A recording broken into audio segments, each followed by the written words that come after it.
آپ دیکھیں اللہ کے نبی صلی اللہ علیہ وسلم جا رہے ہیں، گدھے کی سواری ہے اور حضرت معاذ بن جبل رضی اللہ عنہ پیچھے بیٹھے ہوئے ہیں.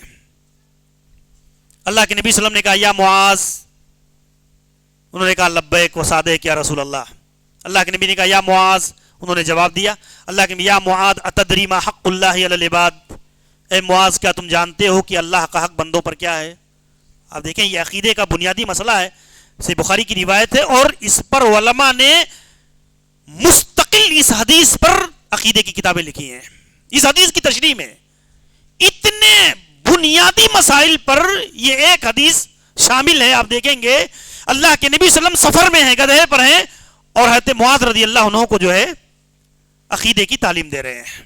ہم سفر کرتے ہیں، سفر میں ایک فرصت کا مرحلہ ہوتا ہے، آدمی فارغ ہوتا ہے.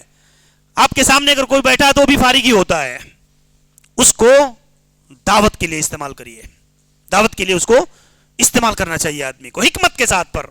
حکمت اور مصلحت اور ضرورت یہ ہر جگہ ہماری دعوت کا لازمی حصہ ہے.